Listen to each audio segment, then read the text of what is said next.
महाराज जी ने जब कहा मैं अन्न छोड़ दूंगा, तो सिद्धि माँ ने अपने अंतर मन से सोच के ये सोचा कि पंडित जी को बुलाऊं, पिताजी को। सीधा सीधा हाँ, महाराज जी वृंदावन आश्रम में प्रवास कर रहे थे और सिद्धि माँ ने प्रस्ताव रखा।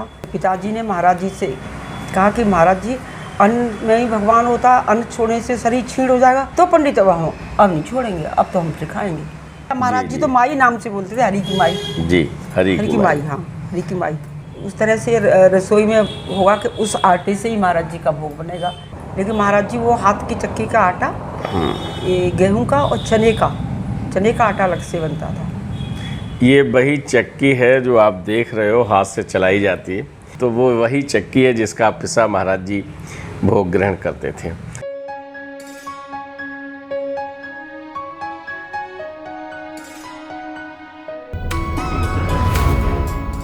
एक बार भगवान ने अन्न छोड़ने की बात कही, यानी बाबा नीम करोड़ी ने कहा कि मैं अन्न ग्रहण नहीं करूंगा। तो क्या स्थिति हुई? नमस्कार, आप देख रहे हैं धर्मदृष्टि पत्रिका का यूट्यूब चैनल दस्तक मीडिया। मैं विनोद शुक्ल आपको सुनाता हूं बाबा नीम करोड़ी की अद्भुत गाथाएं। अद्भुत गाथाओं की श्रृंखला में हम पूज्य पुष्पा दीदी के सानिध्य में बैठे हैं और प्रातः बेला में हम ये आशीर्वाद ले रहे हैं। आप लोग भी मन स्थिति से आशीर्वाद ले लीजिए। देखिए, जिन्होंने महाराज जी का आशीर्वाद पाया है, सानिध्य पाया है, प्रणाम करने का सौभाग्य पाया है और महाराज जी का तन कहीं से स्पर्श हुआ है, उनकी वाणी को सीधा सुना है, तो अब हम यही मान लेते हैं कि महाराज जी अब सशरीर तो हमारे बीच ऐसे नहीं हैं जैसे मानव लीला में थे। तो हम ये मान लेते हैं कि हमारा कनेक्शन वहाँ तक पहुँच गया। इसीलिए मैं आपको भी ये आशीर्वाद दिलवाने के लिए प्रणाम करता हूँ। ठीक है ना, समझ गए ना? तो आज एक ऐसे बिंदु पर हम लोग विचार करने वाले हैं कि एक समस्या आ गई सिद्धि माँ के सामने। एक दिन महाराज जी ने कहा अन्न नहीं खाऊंगा। अब पता नहीं क्या खाएंगे क्या नहीं खाएंगे। महाराज जी अन्न नहीं खाएंगे तो कैसे क्या होगा? दीदी, ये जो प्रश्न उठा था, या महाराज जी ने जब ये कहा कि मैं अन्न नहीं खाऊंगा, तो फिर सिद्धि माँ ने क्या प्रयास किया? सिद्धि माँ ने क्या योजना बनाई? महाराज जी ने जब कहा मैं अन्न छोड़ दूंगा, तो सिद्धि माँ ने अपने अंतर मन से सोच के ये सोचा कि पंडित जी को बुलाऊं, पिताजी को। सीधा सीधा हाँ, शर्मा जी को। वो महाराज जी को समझाएंगे या महाराज जी को कहेंगे कि अन्न छोड़ने से क्या होगा, क्या शरीर वीक होगा, क्षीण होगा, या नहीं छोड़ना चाहिए, अन्न में ही भगवान है अन्न। तो फिर पिताजी वृंदावन आश्रम में गए। महाराज जी वृंदावन आश्रम में प्रवास कर रहे थे और सिद्धि माँ ने प्रस्ताव रखा। तो पिताजी ने महाराज जी से कहा कि महाराज जी अन्न में ही भगवान होता, अन्न छोड़ने से शरीर क्षीण हो जाएगा। तो पंडित अब नहीं छोड़ेंगे, अब तो हम सिखाएंगे। फिर अन्न नहीं छोड़ा, अन्न नहीं छोड़ा। बड़ी बात दीदी ने बहुत सार गर्भित रूप से बता दी आपको। अच्छा, ऐसा होता है अन्न में भगवान, तो हम नहीं छोड़ेंगे पंडित, फिर अन्न नहीं, फिर हम खाएंगे। माई को कहो हमारे लिए हाथ का वो जो चक्की का आटा जी, वो और दलिया माई भेजेगी, तो हम वो आटा खाएंगे। आटे का बना हुआ दलिया और हाथ का चने का, गेहूं का आटा और मूंग की दाल, वो माँ के हाथ की जाती थी गांव से। और यानी माई माँ आपकी हरि की माई। क्या नाम था माँ का? माँ का नाम शांति शर्मा था। शांति शर्मा। उस समय कोई पहले माँ का नाम तो ऐसे नहीं लिया जाता था, नहीं लेते थे, या महाराज जी तो माई नाम से बोलते थे, हरि की माई। जी, हरि की माई। हाँ, हरि की माई। माँ तो पर्दा करती थी ना, महाराज जी से ऐसे करेंगे वैसे पर्दा करके साड़ी सर पे रखे रहते थे जी।